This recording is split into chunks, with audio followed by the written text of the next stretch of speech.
이제 드디어 이사야 66장 마지막 장이 됐습니다. 지난 시간하고요.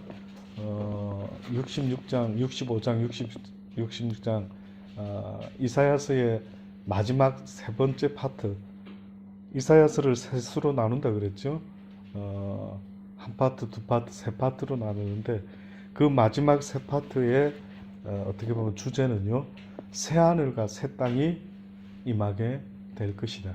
이게 이사야서의 결론입니다. 이사야서는 지난 시간에도 말씀 한번 드렸던 적이 있는데, 마태, 마가, 누가, 요한이 공관복음서라 그러죠. 4복음서. 근데 5복음서가 있다 이랬죠. 뜻밖에도 그 5복음서가 신약에 있는 게 아니라 바로 이 구약 성경의 이사야서가 바로 5복음서다. 그럼 왜 이사야서가 굳이 복음서라고 말하는 가장 큰 비중이 무엇 때문일까라고 말한다 한다면요, 그것은 바로 새 하늘과 새 땅, 또다시 말하면 성경에서, 복음서에서 등장하는 가장 중요한 메시지는 회개하라, 천국이 가까웠다 이랬죠. 그러니까 이사야 선지자도 뜻밖에도 그들에게 어떻게 보면 기억하라, 하나님이 너희들이 잘못했을 때 매를 대고 다른 나라에 잡혀가고 고난을 당하고 힘들지만 회개하라. 회개하면 하나님께서 너희들을 다시 치유하실 것이고 해방시키실 것이고 또 궁극적으로 새 하늘과 새 땅을 너희들에게 허락해 줄 것이라. 이것이 계속해서 이사야 선지자의 약속의 말입니다. 그래서 오늘 마지막 66장 서두에 보면은, 서론에 보면은요, 여호와께서 이같이 말씀하시되 하늘은 나의 보좌요 땅은 나의 발등상이니 너희가 나를 위하여 무슨 집을 지을고 나의 안식할 처소가 어디냐. 나 여호와가 말하노라. 나의 손이 이 모든 것을 다 지어서 다 이루었느니라. 무릇 마음이 가난하고 심령에 통회하며 나의 말을 인하여 떠는 자, 그 사람은 내가 권고하려니와. 소를 잡아 드리는 것은 살인함과 다름이 없고 어린 양으로 제사 드리는 것은 개의 목을 꺾음과 다름이 없으며 드리는 예물은 돼지의 피와 다름없고 분향하는 것은 우상을 찬송함과 다름이 없이 하는 그들은 자기 길을 택하며 그들의 마음은 가증한 것을 기뻐한즉. 이렇게 이사야서가 지금 시작을 하고 있습니다. 그러니 이 이야기는 뭐냐면요, 첫째는요, 너희가 아무리 성전을 지어서 이곳이 하나님이 계시는 곳이다 라고 할지라도 과연 내가 안식할 처소가 너희들이 지은 그러한 인간적인 건물에서 내가 안식할 수 있겠느냐, 또 어떻게 보면 내가 그곳에서 기뻐할 수 있겠느냐. 그러니까 무슨 집을 짓고 성전을 짓고 해서 여기 이제 멋진 하나님의 성전이 완성되었습니다 이렇게 말하는 걸 나 여호와가 기뻐하지 않는데, 그보다 더 중요한 게 있다 하는 걸 지금 알려주려고 하는 겁니다. 그래서 어떤 것은 내가 싫어한다라고 3절에 뭐라고 말하냐면 소를 잡아 드리는 것, 살인하는 것과 같아. 어린 양으로 제사 드리는 것, 이거 전부 다 구약 성경에서 제사 드리는 때에 필요로 하는 짐승들이죠. 피를 뿌려야 되고 다 법칙이 있었죠.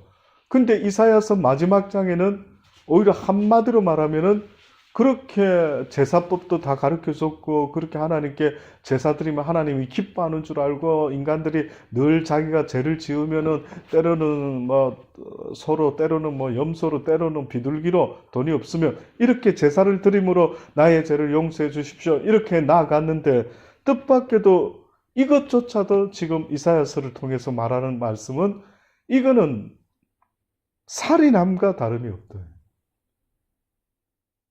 개의 목을 꺾음과 다름없다. 돼지의 피와 다름이 없다. 분향하는 것은 우상을 찬송하는 것과 다름이 없다. 굉장히 강하게 부정적으로 말씀하죠. 그럼 도대체 뭐가 그렇게 하나님이 기뻐하는 우리 인간의 모습인가 라고 봤더니 2절에 있는 말씀입니다. 나 여호와가 말하노라.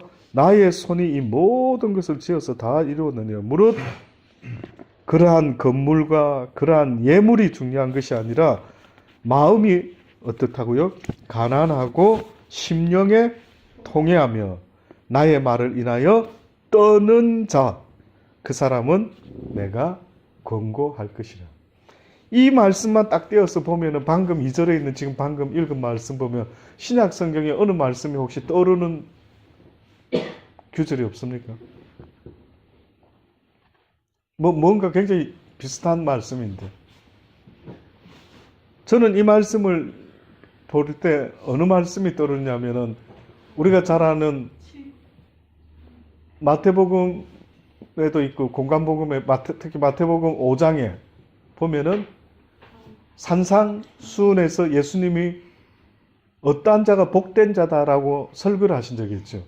근데 그 복된 자 말할 때 성경의 시작이 뭐였습니까? 마음이 가난한 자는 복이 있다. 또 애통하는 자, 의에 줄이고 목마른 자 등등 복이 있다. 이렇게 말했죠. 근데 딱 보니까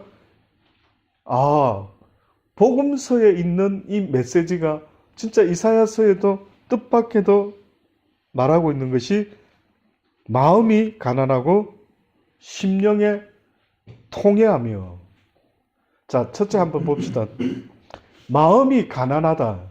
어떤 뜻이라 그랬습니까? 마음이 가난한 자, 심령이 가난한 자, 마음이 가난한 자는 복이 있다. 천국이 그의 것이다. 가난이라는 것은 한마디로 말하면 가지고 있는 게 풍성한 걸 의미합니까? 가지고 있는 게 없는 것을 말. 가지고 있는 게 없다라는 거죠. 가난한 사람은 가지고 있는 게 없다 했습니다. 근데 여기서 말하는 가난이라는 단어 히브리어의 원어에 보면은 어떤 가난한 자를 말하냐면 지금은 좀 가난한데 내가 힘이 있어서 오늘이라도 당장 바깥에 나가서 뭐 데모도를 하든지 파출부를 하든지 청소를 하든지 뭘 했으라도 돈을 벌 수 있는 상태의 사람은 아닌 거예요. 그걸 가난이라는 게 아니에요. 성경에서 말하는 이 가난은 어떤 가난인가 봤더니만 누군가가 나를 도와주지 아니하면 적선해주지 아니하면 먹고 살아갈 수가 전혀 없는 가난한 자를 말했어요. 그러니까 현실이 가난한 자 이렇게 말할 때야 당연히 지금 방금 말씀드린 대로 저 사람 내가 적선해주지 않으면 못 먹고 살겠구나. 그런데 지금 말씀은 뭐냐면 마음이 가난하다는 거예요. 이게 어떤 상태냐 이게. 어떤 상태일까요? 마음이 가난하다. 결국은 어떤 면에서 마음이 가난하다고 하는 것은 세상의 그 어떤 것으로도요. 그 어떤 것으로도 채우지 못한 빈 마음을 말합니다. 야, 이게 복이래요. 다시요.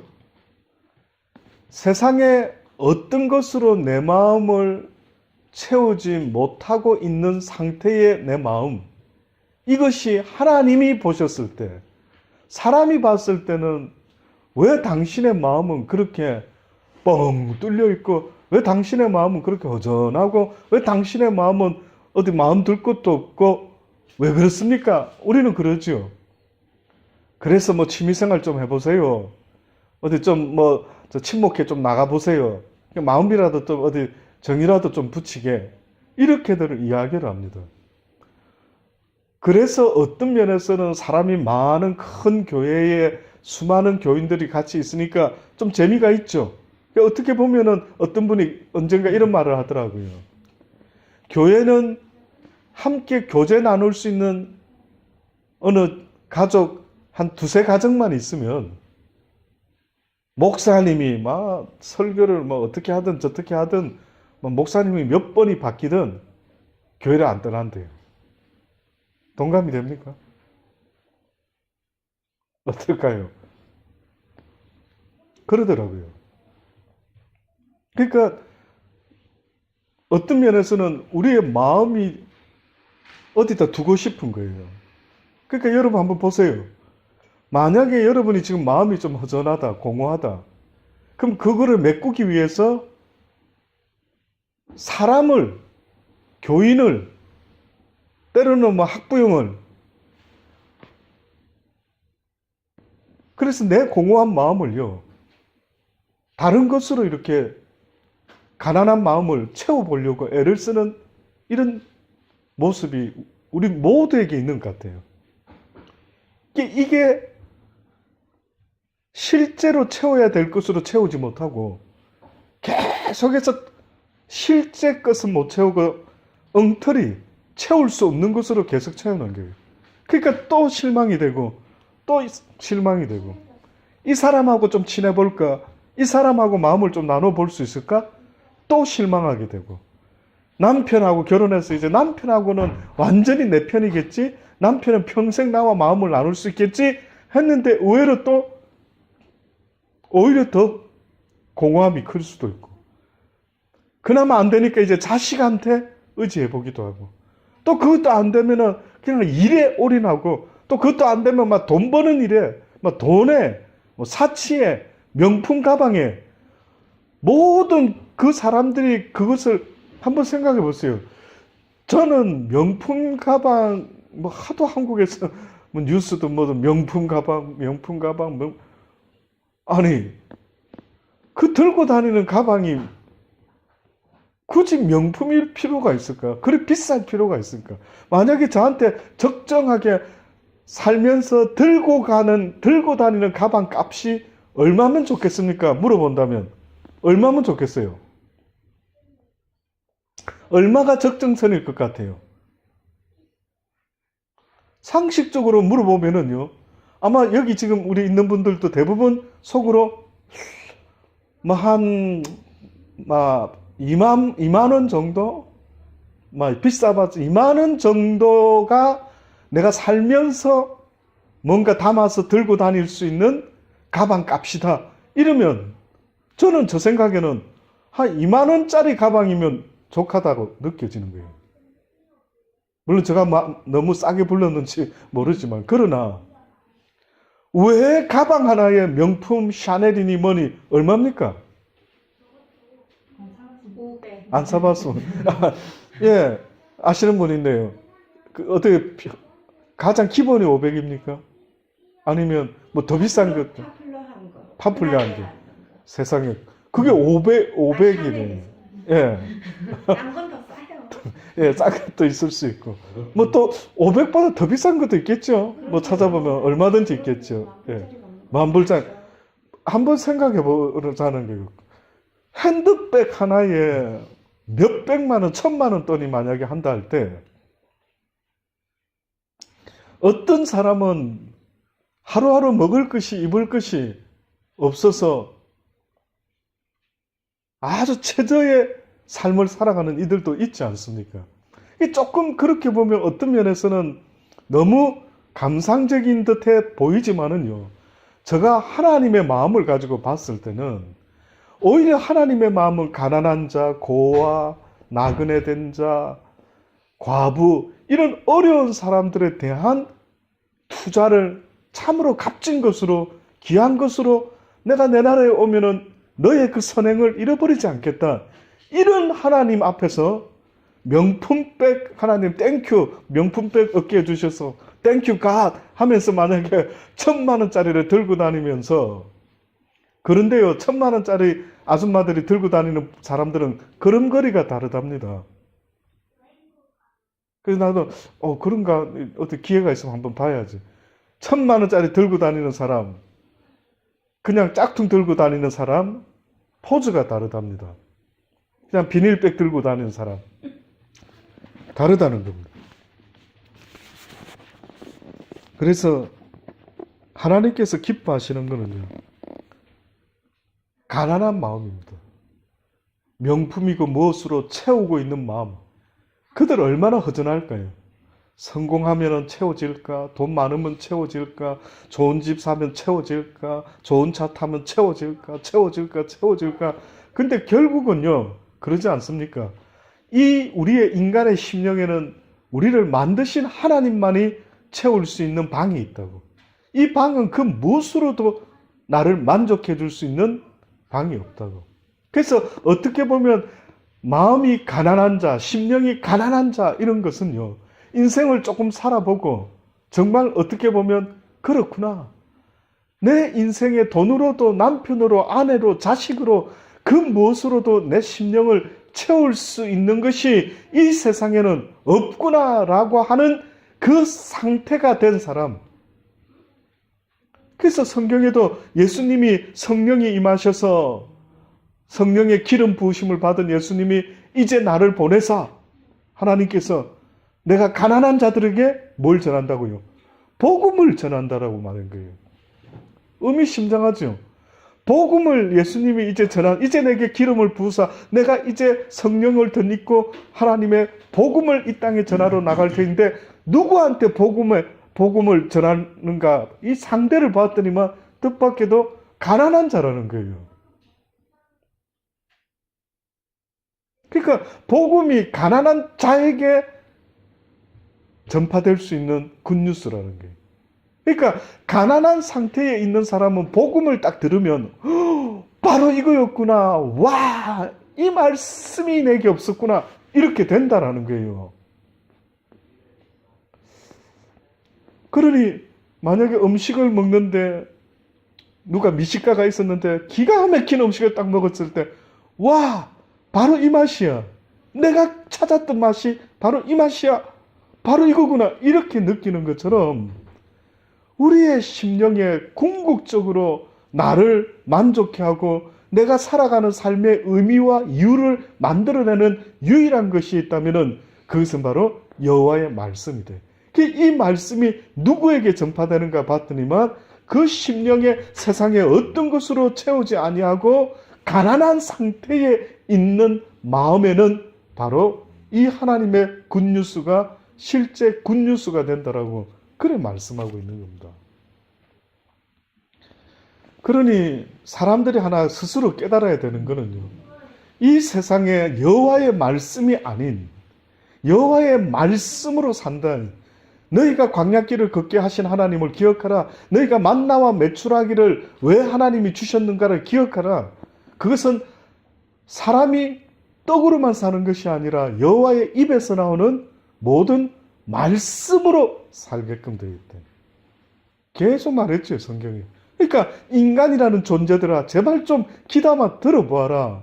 너희의 인생에 있어서 네가 이 세상을 살아갈 수 있는 힘과 능력과 에너지가 되는 모든 근본적인 양식은 여호와의 말씀이다. 어떤 것으로 너를 채울 수가 없다라는 것.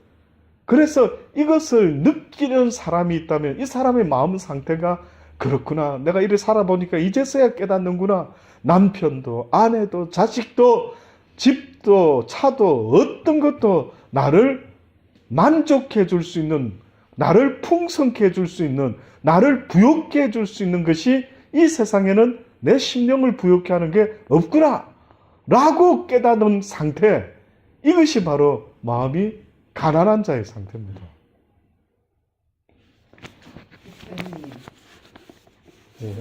마음이 가난한. 예, 그 첫 번째가 마음이 가난하다. 이제 방금 설명을 드렸고요.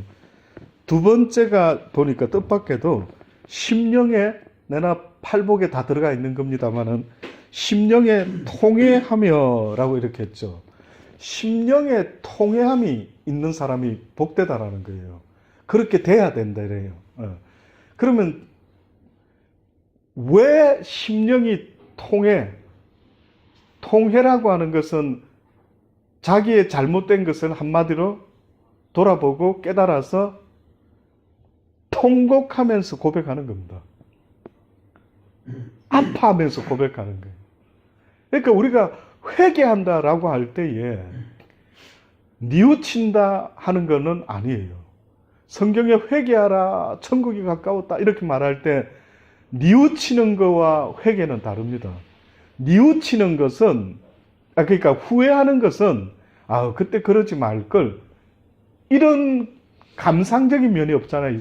있다 한다면 회개라고 하는 것은 내가 진짜 잘못된 것을 깨달았으면 이제는 그렇게 하지 않겠다라고 결심하고 돌아서는 걸 말해요.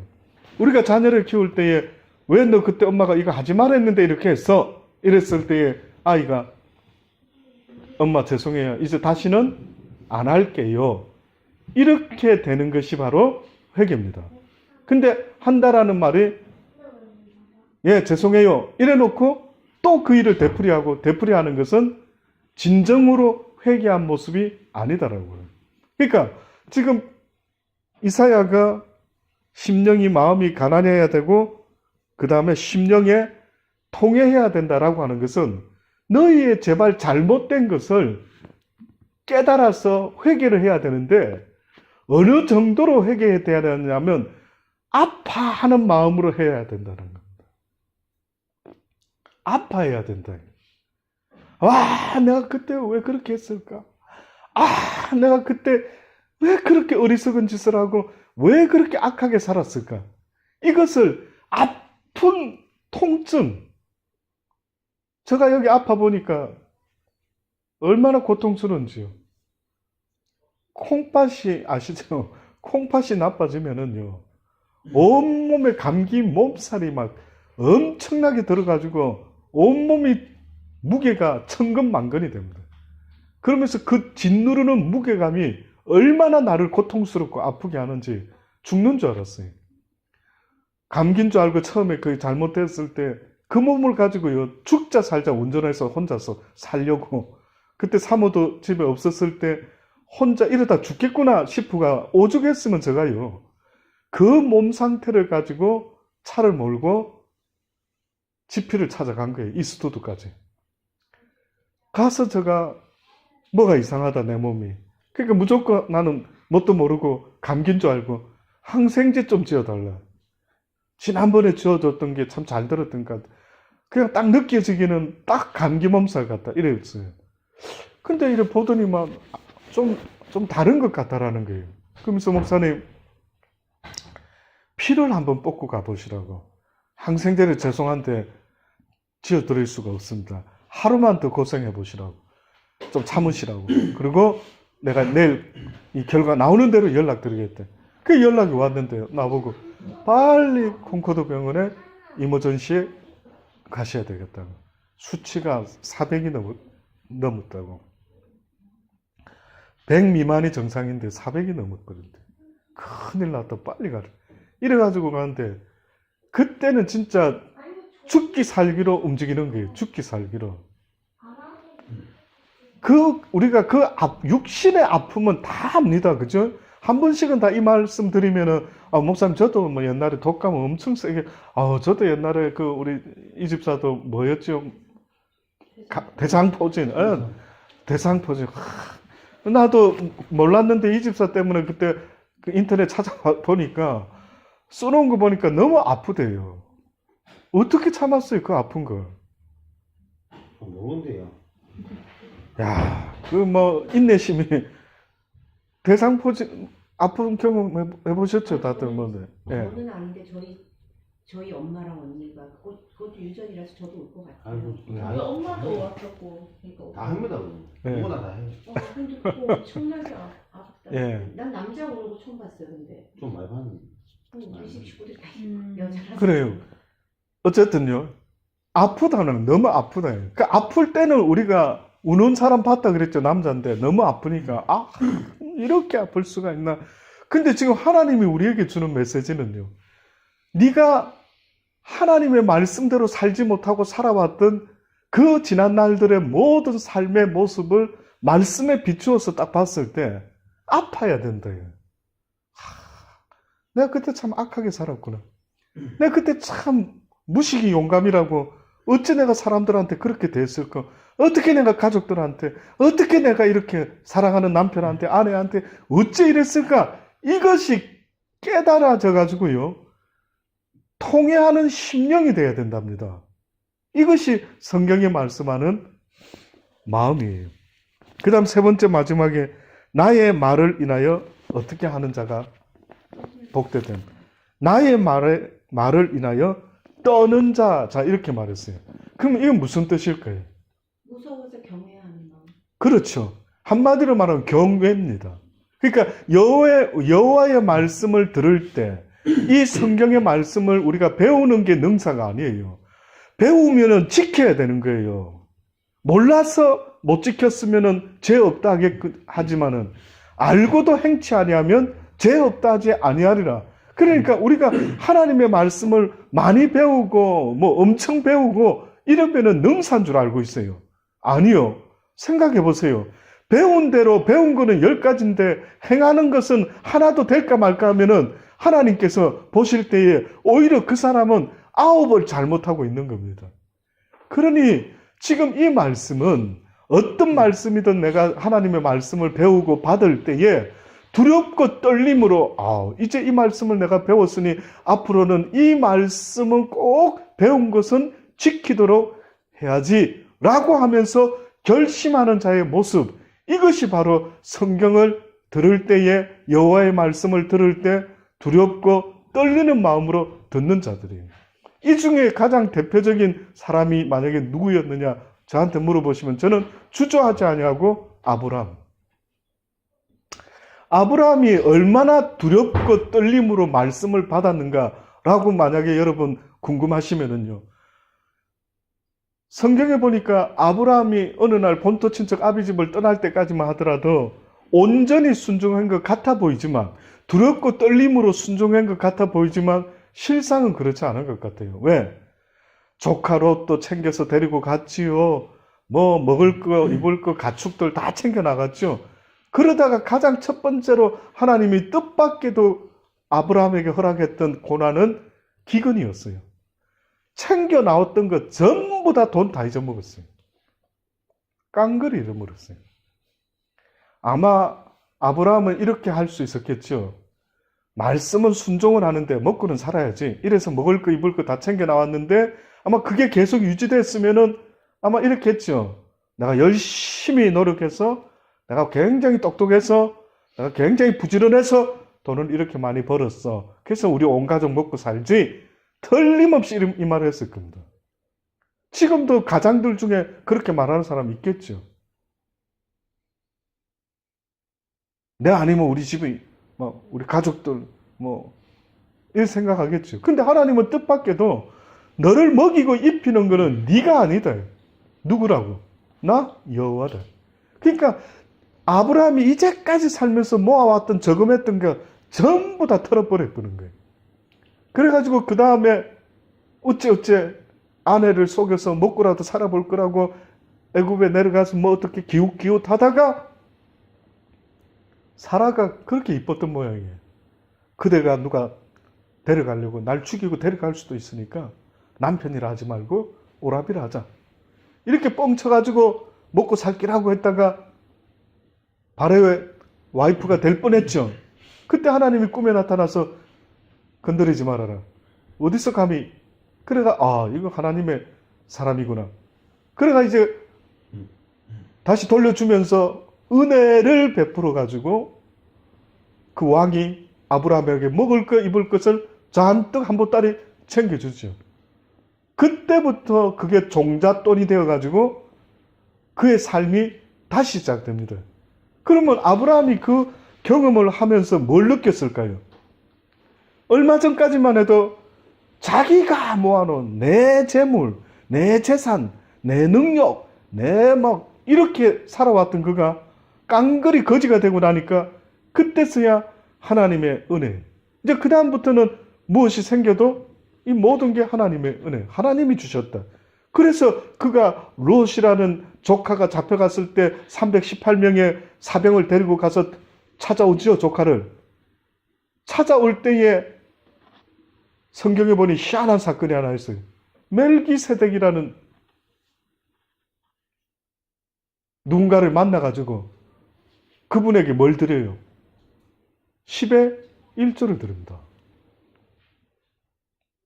그러니까 결국은 10의 1조를 드리는 마음은요, 이 모든 내가 벌은 재물인 것 같아 보이지만 주님이 나한테 허락하신 귀한 것들입니다. 주님의 것을 주님이 다시 받으세요. 다가 아니라 10의 1조를 떼면서 하나님께 감사합니다. 이 먹을 것, 입을 것, 어떤 사람은 사업하다 다 망할 수도 있고 온갖 일이 벌어지는데 그래도 나에게 먹을 것 입을 것 주신 이 모든 궁극적인 루트는 나로부터가 아니라 하나님으로부터 온 것을 믿습니다. 그래서 11조 하는 의미가 거기에 있는 거예요. 그래서 11조의 믿음이 돼야 된다라고 하는 것은요, 이거는 하나님이 정해놓은 룰이요, 법칙이에요.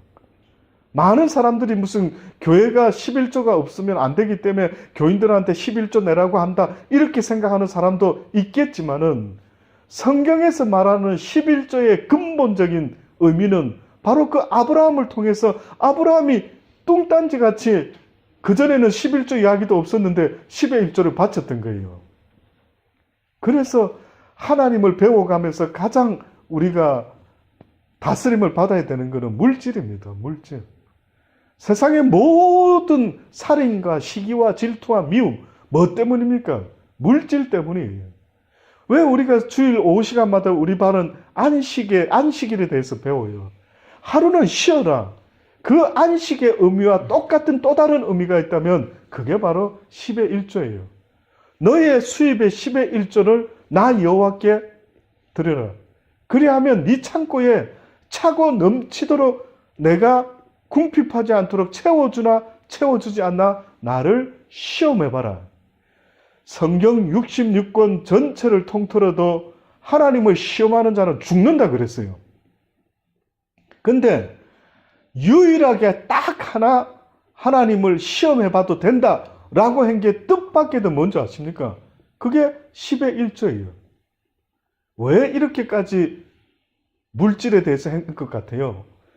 신약 성경에 넘어오면 예수님이 뭐라고 합니까? 너희가 하나님과 재물을 겸하여 섬기지 못한다. 그러니까 우리가 이 세상에서, 육신의 이 세상에서 신앙생활하고 믿음의 삶을 살아간다라고 할 때 가장 하나님께 가까이 나가는 일에 걸림돌이 되는 것이 있다면 그럼 죄송한데요, 재물이에요. 그래서 하나님이 네 마음을 나에게 표현해봐라. 제가 헌금 기도할 때마다 주일날 그러죠. 아버지 감사합니다. 택하여 주시고 불러주신 이 은혜, 감사의 마음을 비록 적은 물질이지만 하나님께 표현합니다. 우리의 마음을 받아주소서. 제가 기도할 때마다 그렇게 기도합니다. 그러니 한번 시험이나 해보고 왜 우리 집에 재물이 안 쌓이지? 뭐 원인이 뭘까? 내가 안 부지런한가? 우리 남편이 무능한가? 이런 걸 따지기 전에요, 하나님을 제대로 믿어가려고 하는 기본이 있는 거예요. 쉽게 말하면 꼭 저는 어떤 느낌이 옛날에 들었냐면 어디 클럽에 가입하면은 뭐 냅니까? 가입비를 냈죠. 그렇죠. 우리 호주에서도 뭐 멤버십 카드 RSL 클럽 가면 멤버십 카드 뭐 얼마가 되더라도 당연히 매년 낸단 말이에요. 근데 꼭 저도 하나님 믿습니다. 하나님의 이제 축복을 받기를 원합니다. 혜택을 보기를 원합니다. 그랬더니만 꼭 그렇게 말하는 것 같은 거예요. 그래? 그러면은 네가 나를 나로 인정하고 나의 도움을 바라고 나의 혜택을 누리기를 원한다면 기본이 있다. 그 기본이 안식일을 거룩히 지키는 것과 그리고 10의 1조를 하는 것과 유대인들에게는 남자아이가 태어나면 8일 만에 할례를 하는 것. 그리고 또 신약에 넘어와서는 뭡니까? 세례를 받는 것. 이 몇 가지가 예수 천국 클럽에 가입할 때 지켜야 되는 기본적인 게 있는 거예요. 그러니까 사람들은 참 아이러니하잖아요. 자기가 좋아하는 클럽에 들 때는 막 무슨 낚시 클럽, 무슨 스노클링 클럽 그러면 막 기꺼이 투자를 해가지고 막 그것을 배우고 즐거움을 얻으려고 애를 쓰고 이러는데 하나님 앞에 가까이 나아가는 자가 빈손으로 나가는 거예요. 그래서 하나님이 지금 말씀하고 있는 겁니다. 그래서 결론적으로 이사야 선지자는 이 세 가지를 말했습니다. 마음이 가난해야 되고 심령이 하나님 앞에서 통회하는 심령이 있어야 되고 세 번째, 하나님의 말씀으로 인하여 떠는 자가 되어야 됩니다. 그래서 제가 아까 아브라함 이야기를 하다 말았습니다. 아브라함이 결국은 처음에는 그렇게 해서 이렇게 뭐 11조든 뭐든 다 하면서 이렇게 지나오다가 결정적으로 어쨌든 하나님이 보셨을 때 여호와의 말씀에 떠는 자가 되었구나. 어떻게 알 수 있었느냐? 이삭을 어느 날 갑자기 밑도 끝도 없이 네 아들 이삭을 모리아 산에서 제물로 드리라.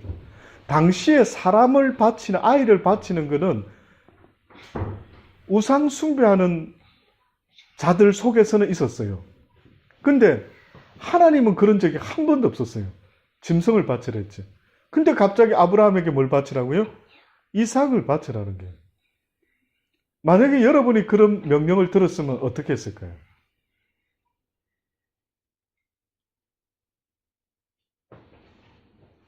두렵고 떨림으로 아멘. 알겠습니다. 쉽지 않죠. 아마 여러분한테 조그만 힘든 명령이 툭 떨어지면 여러분은 대번에 나 교회 안 나갈란다.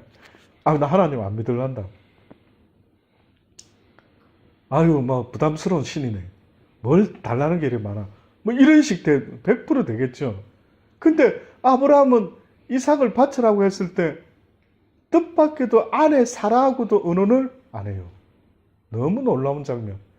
남편으로서, 남자로서, 같은 아브라함과 같은 남자로서 봤을 때 말 안 하고 진짜 이삭을 잡아가서 제물 바쳤다가 나중에 사라 와이프가 알게 됐으면 집안에 막 3차 대전이 일어날 건데 뜻밖에도 아내한테도 의논을 안 해요.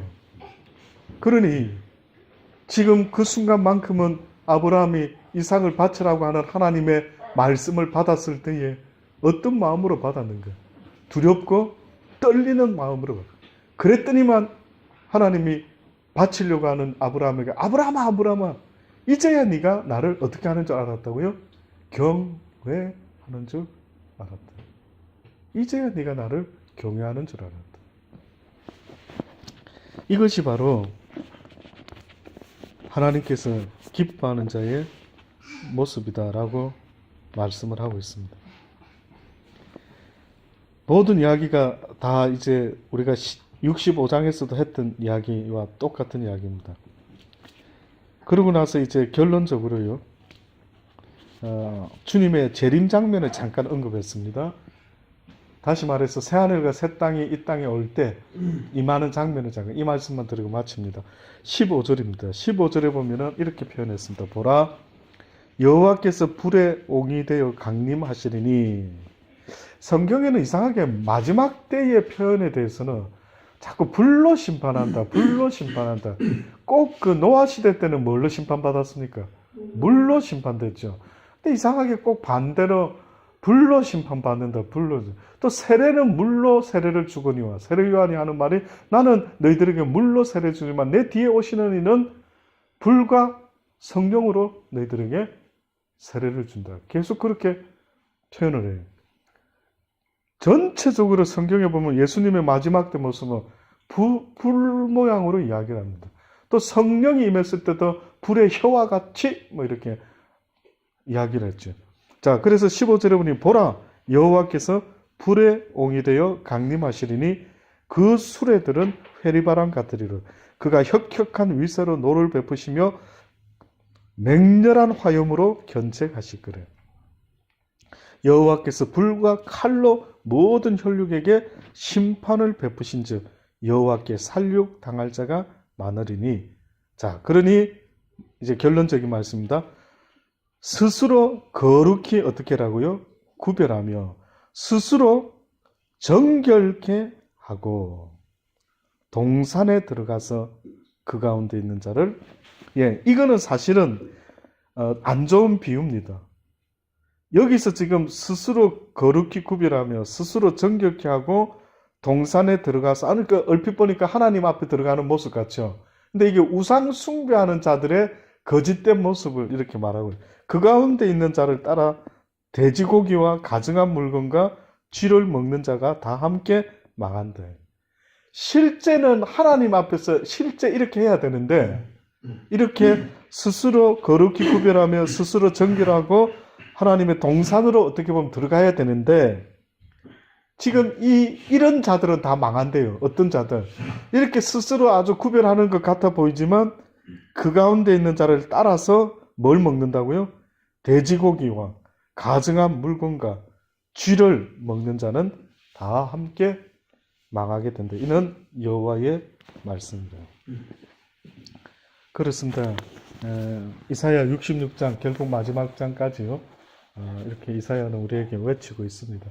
사랑하는 여러분, 시간이 뭐 많지는 않습니다만은 이렇게 최선을 다해서 우리가 진리의 말씀을 특히 때를 얻든지 못 얻든지 계속해서 이렇게 말씀들을 한번 배워 나가다 보면은 아마 성경의 말씀들이 어느 순간에 꼭 퍼즐과 같이 이렇게 전체적인 어떤 윤곽들이 이렇게 좀 맞춰질 수 있는 때가 아마 오게 되리라 생각합니다. 그래서 여러분, 다른 거에 힘쓰고 애쓰는 것은 우리가 보통만 해라 합니다. 성경은. 그런데 성경이 말하는 힘쓰고 애써야 되는 일은 여호와의 말씀을 배우는 일에 어떻게 해야 된다고요? 힘쓰고 애쓰라고 해요. 그래서 저도 이거를 애를 쓰는데 잘 안 돼요. 유혹이 많고 때로는 뭐 바쁘고 때로는 어쩌고 저쩌고 핑계가 많고. 그래서 여러분, 사랑하는 여러분, 꼭 하루 일상 중에 먹고 사는 일에 애쓰고 힘쓴 게 있을 수는 있지만은 성경 읽는 거에 좀 애쓰고, 또 그게 안 되면 차 타고 드라이브 일하러 갈 때에 한 30분, 1시간 된다면 그때 오디오 성경이라도 좀 틀어가지고요. 어떤 식으로든 애를 쓸 수 있는 그런 열심이 있어져야 됩니다. 저절로 되는 게 아닙니다.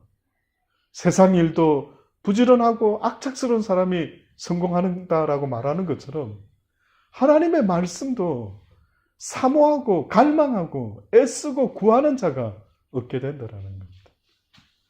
저는 전하는 자로서 전할 수밖에는 없지만 여러분 스스로가 이 말씀을 붙잡지 못하면요, 결단코 상관없는 그런 가까이에 귀한 진리가 있는데 이것을 미처 생각지도 못한 그런 실수가 있게 된다라는 사실 잊지 마시고요. 새하늘과 새 땅이 이렇게 임하게 될 것이고, 어떤 이에게는 심판이지만 하나님의 사람들에게는 새하늘과 새 땅으로 이사하는 날이 될 것이라고 말씀합니다. 기도하십시다.